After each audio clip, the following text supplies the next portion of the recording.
Assalamualaikum warahmatullahi wabarakatuh. Selamat pagi anak-anak ibu sekalian.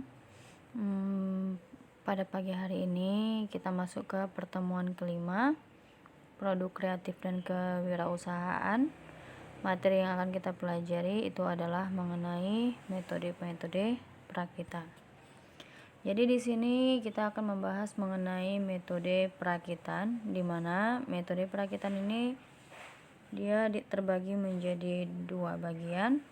Yang pertama, metode perakitan ditinjau dari proses penyambungan komponen, dan yang kedua, dia metode perakitan yang ditinjau dari sifat komponennya. Oke, masuk ke metode perakitan ditinjau dari proses penyambungan komponen. Yang A itu dia disebut dengan metode cascade. Jadi metode cascade itu adalah metode perakitan antara komponen dengan langkah yang berurutan. Jadi prinsip penggabungannya itu dia menggunakan rivet atau paku keling untuk menyambung komponen yang satu dengan komponen yang lain. Biasanya dia proses penyambungannya ini untuk bahan-bahan plat tipis. Jadi proses riveting itu dia menggunakan perangkat penembak paku, di mana alat itu menjepit paku yang sudah dimasukkan dalam lubang hasil pengeboran plat yang akan disambung. Selanjutnya alat itu ditekan secara bertahap sampai batang pakunya putus. Itulah metode cascade. Yang B adalah metode keseimbangan. Jadi metode keseimbangan itu adalah metode perakitan untuk proses penyambungan komponen dengan menggunakan spot welding, atau dia dengan menggunakan pengelasan. Jadi penggunaan perakitan dengan las spot itu dia biasanya digunakan untuk menyambung plat-plat tipis juga. Oke, biasanya dia dapat diaplikasikan untuk penyambungan di industri-industri mobil, kereta api, juga untuk bodi-bodi pesawat terbang yang bahannya itu adalah plat-plat tipis. Jadi dia itu keseimbangan di sini maksudnya dia posisi sambungannya di beberapa titik dia harus dilakukan secara seimbang. Yang C metode bongkar pasang atau knockdown. Jadi metode knockdown ini adalah metode yang sangat populer digunakan untuk merakit, ya.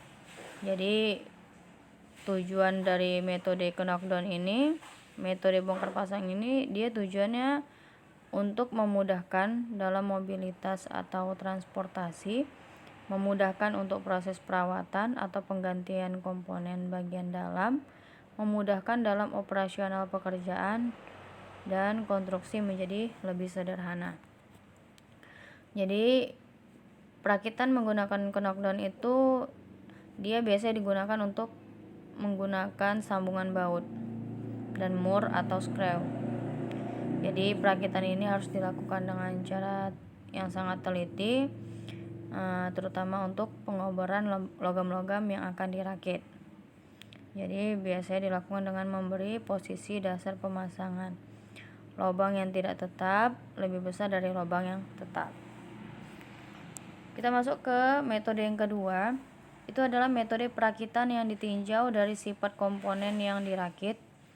Jadi ada di sini metode perakitan yang dapat ditukar-tukar.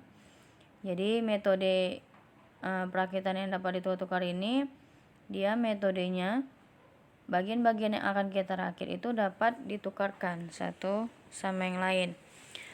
Biasanya dia itu rakitannya dia terbuat secara massal di pabrik.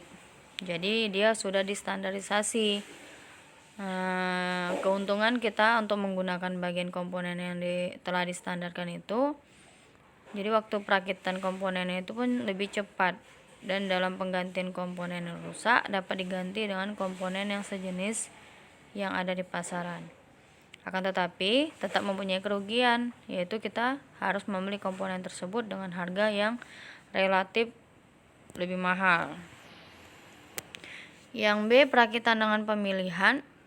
Jadi metode perakitan ini dia memiliki perakitan dengan pengukuran-pengukuran tersendiri. Jadi pasangan-pasangannya itu memiliki ukuran-ukuran yang masing-masing sesuai dengan bentuk dari bahan-bahan yang akan dirakit. Yang C, perakitan secara individual.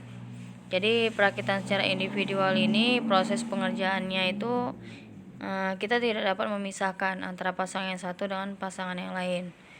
Jadi dia harus dikerjakan secara berurutan, tergantung dari bagian yang sebelumnya, ya. Jadi salah satu komponen yang berpasangan itu diselesaikan terlebih dahulu, kemudian pasangan yang lain itu akan menyusul dengan ukuran yang diambil dari komponen yang pertamanya. Masuk ke faktor-faktor yang berpengaruh pada proses perakitan. Yang pertama, penisbahan yang akan dirakit. Yang kedua, kekuatan yang dibutuhkan. Yang ketiga, pemilihan metode penyambungan. Yang keempat, pemilihan metode penguatan. Yang kelima, penggunaan alat bantu perakitan. Yang keenam, toleransi. Yang ketujuh, bentuk tampilan produk. Yang kedelapan, ergonomis. Dan yang kesembilan, finishing. Ke prosedurnya, jadi prosedur perakitan itu terbagi menjadi 3. Itu ada persiapan, pelaksanaan, dan penyelesaian. Jadi persiapan itu kita menyiapkan semua peralatan yang dibutuhkan dalam proses perakitan. Yang pelaksanaan itu ditentukan dengan cara atau teknik yang digunakan dalam melakukan perakitan barang dan memeriksa posisi komponen dari suatu barangnya. Yang ketiga, penyelesaian itu pemeriksaan visual untuk menyesuaikan barang dengan gambarnya. Oke, ada soal yang Ibu berikan. Jelaskan kelebihan dan kekurangan dari metode cascade, metode keseimbangan, dan metode bongkar pasang atau knockdown. Kalian kerjakan dan dikumpulkan, ya. Oke, begini saja uraian dari Ibu, penjelasan dari Ibu. Semoga kalian bisa memahaminya, dan sampai jumpa di minggu depan. Assalamualaikum warahmatullahi wabarakatuh.